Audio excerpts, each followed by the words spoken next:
இப்போ நம்ம பேசுகிறது வந்து 2-3 விஷயங்கள் மட்டும்தான் பேச போகிறோம். முக்கியமாக வந்து இது வந்து ரொம்ப பேசப்படாத ஒரு விஷயம். இது என்னன்னாக்கா, இது பாராளுமன்ற உறுப்பினர்களுக்காக ஒதுக்கப்பட்ட நிதி. இந்த நிதி வந்து பார்த்திங்கன்னாக்கா, இது செலவிடப்படாமல் வந்து அப்படியே இருக்குதான். 5 ஆண்டுகள் முடிஞ்சு போச்சு, முடிய போகுது.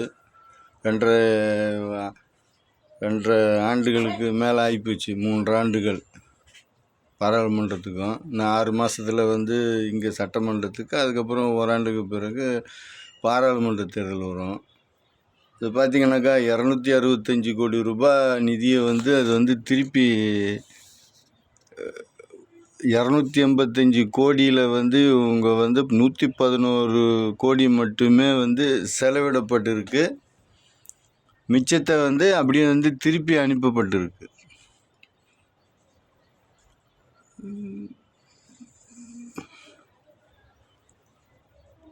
ஏன்னா இது வந்துட்டு ஒரு பாராளுமன்ற உறுப்பினருக்கு வந்து பார்த்திங்கனாக்கா 5 வருஷத்துக்கு வந்து 5 கோடினா கூட 25 கோடி.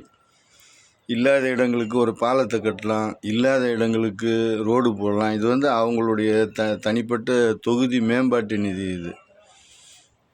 இந்த 40 பாராளுமன்ற உறுப்பினர்களுடைய இதுவும் வந்து பார்த்திங்கனாக்கா, இது எல்லாமே வந்து இவ்வளோ செலவு செய்யப்படாமல், அப்போ வந்து இவங்க வந்து என்ன தான் செய்ய போகிறாங்க? நிதி ஒதுக்கலைன்னா இவர்களுக்காக தொகுதி மேம்பாட்டுக்காக ஒதுக்கப்பட்ட நிதியை கூட இவங்களுக்கு வந்து செலவழிக்க தெரியல. ஒன்று செஞ்சாக்கா ஊழல் பண்ணுவாங்க, அப்படி இல்லைனாக்கா அந்த ஊழல் பண்ணுறதுக்கு வந்து வழியும் இல்லை வகையும் இல்லை அப்படின்னு சொன்னாக்கா அந்த நிதியை வந்து செலவழிக்காமல் அப்படி திருப்பப்படுது. இது வந்து ஒரு கவனிக்கப்பட வேண்டிய விஷயம். மக்கள் வந்து இதெல்லாம் வந்து கேள்வி கேட்கணும். கூட பார்த்திங்கனாக்கா, இப்போ ஒரு வாரத்துக்கு முன்னால், ஒரு 10 நாளைக்கு முன்னாடி பெஞ்ச மழையில் வந்து இந்த அந்தியூர் பகுதியிலேருந்து அந்த பக்கம் ஒரு பின்னாடி ஒரு 2 கிராமத்தில் ஏதோ வடக்கன்பட்டி இந்த மாதிரிலாம் படித்தேன் பேப்பரில். 3 ஊர் இருக்காங்க, கிட்டத்தட்ட 1000 குடியிருப்பு இருக்குது அப்படின்னு சொன்னாக்கா, ஒரு வீட்டில் வந்து பார்த்திங்கனாக்கா 3 பேர் இருந்தால் கூட அது கிட்டத்தட்ட 3000 பேர் 4000 பேர் வசிக்கக்கூடிய ஒரு பகுதியாக இருக்கும். அந்த பகுதி வந்து இந்த மழையில் வந்து அப்படியே துண்டிக்கப்பட்டிருக்கு, மழையினுடைய வெள்ளத்தினால். இப்போ இந்த மாதிரியான ஒரு நிதியை வந்து ஒரு தரைப்பாலமோ ஒரு சின்னதான பாலமோ அந்த மக்களினுடைய பயன்பாட்டுக்காக அந்த எம்பி வந்து செலவு பண்ணியிருக்கலாம்ல. அது வந்து தருமபுரியில் வருதா இல்லை கோபியில், கிருஷ்ணகிரியில், அது எந்த இதில் வருதுன்னு தெரியல. அது வந்து அந்த பர்கூர் லைனில் அங்கே மேலே பார்த்திங்கனாக்கா ஒரு பெரிய காட்டாற்று வெள்ளம் வந்து 3 நாள் 4 நாள் வந்து அந்த மக்கள் வந்து பரிதவிச்சு போயிருக்காங்க. பள்ளிக்கூடத்துக்கு போகிறதுக்கு வழி இல்லை பிள்ளைங்களுக்கு. இந்த மாதிரிலாம் இருக்குது. இதெல்லாம் வந்து இந்த மாதிரி விஷயங்களை வந்து எடுத்து யாருமே பேச மாட்டுறாங்க.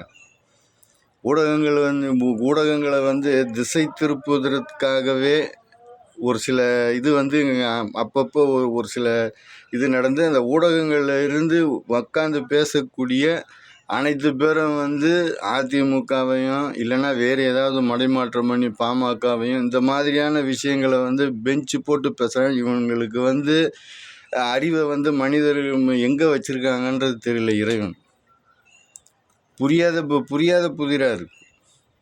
இது பாருங்கள், இப்போ யாரும் இதெல்லாம் வந்து யாரும் படிச்சிருக்க மாட்டாங்களா? அந்த விஷயங்களை இல்லை தெரிஞ்சிருக்க மாட்டாங்களா? தகவல் அறியும் உரிமை சட்டத்தில் எவ்வளோ நிதி ஒதுக்கப்பட்டது, எவ்வளோ இது பண்ணதுன்னு போட்டாக்கா இவங்களுக்கெல்லாம் ப்ரெஸ்ஸுக்கெல்லாம் ஆட்டோமேட்டிக்காக உடனே ஓடியாந்துருமே.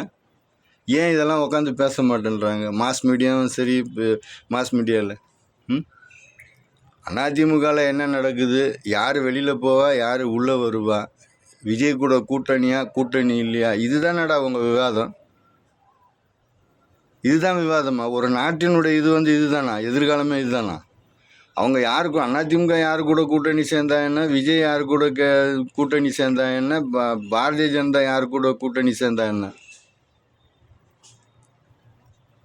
மக்களினுடைய பிரச்சனைகளை ஒரு ஒரு ஊர்லேயும் பார்த்தாக்கா இப்போ இந்த மேற்கு மண்டலம் தெற்கு மண்டலம்னு நீங்கள் பார்த்தீங்கன்னாக்கா மலைப்பகுதி மலைவாழ் மக்கள் ஆதியாக அவங்க வந்து காலகாலமாக அங்கே இருக்கக்கூடிய போக்குவரத்து வசதி இல்லை, ஒரு மயானங்கள் இல்லை. ரெண்டாவது வந்துட்டு அங்கே இருந்துட்டு வந்து இப்போ பாதை சரியாக இல்லாமல் வந்து பெட்ஷீட்டில் கட்டி 4 பேர் துணியை கட்டி ஒரு அவசரத்துக்கு தூக்கிட்டு வராங்க. இதெல்லாம் படிக்கிறானுங்களா இல்லையா?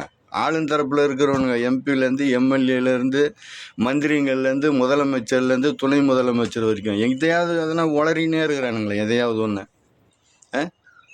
இப்போ என்ன வாக்கு திருட்டு, வாக்குரிமை, ஜனநாயகம் எங்கே பறி போச்சு?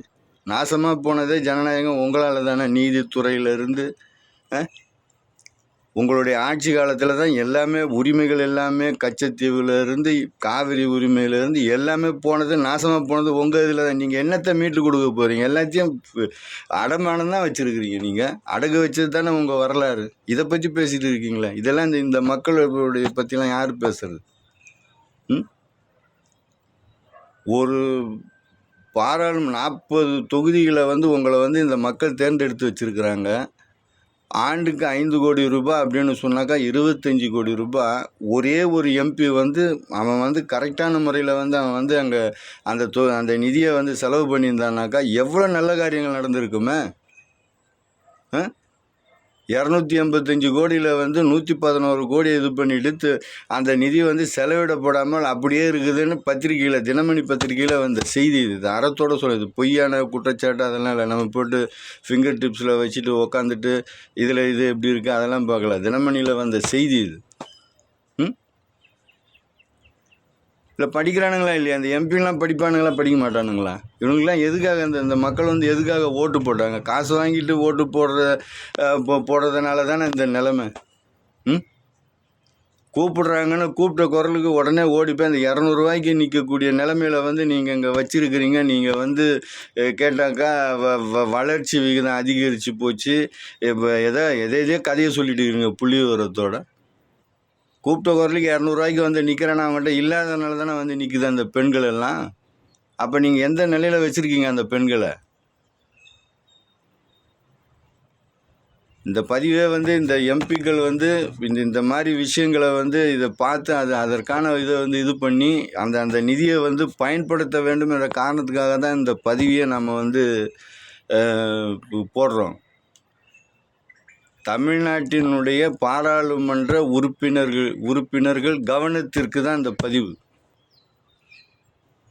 தினமணியில் வந்த செய்தி இந்த தேதியில் இந்த இதில் எடுத்து பாருங்கள், பார்த்தீங்கன்னாக்கா தெரியும்.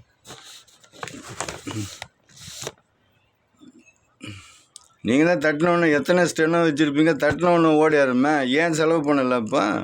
அதில் ஊழல் பண்ண முடியும்னாக்கா செலவு பண்ணுவீங்க. அப்படியா? அவங்க கொடுத்துருக்கதை என்ன சொல்கிறாங்கனாக்கா தன்னுடைய உறவினர்களுக்கு கான்ட்ராக்ட் கொடுப்பாங்க, அதில் வந்து லாபம் பெறுவாங்க அப்படின்னு தான் அதில் எழுதியிருக்காங்க.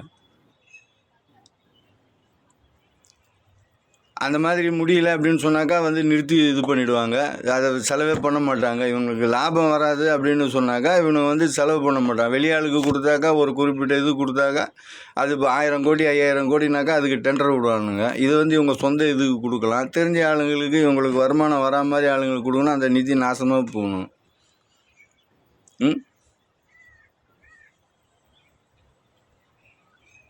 பாராளுமன்ற உறுப்பினர்கள் வந்து இதை வந்து கவனத்துக்கு கொண்டு இந்த நிதியை வந்து பயன்படுத்தி மக்களுக்கான நன்மைகளை செய்யணும் அப்படின்றதுக்காக தான் இந்த பதிவே நம்ம வந்து பதிவு பண்ணியிருக்கோம். நன்றி. RTS.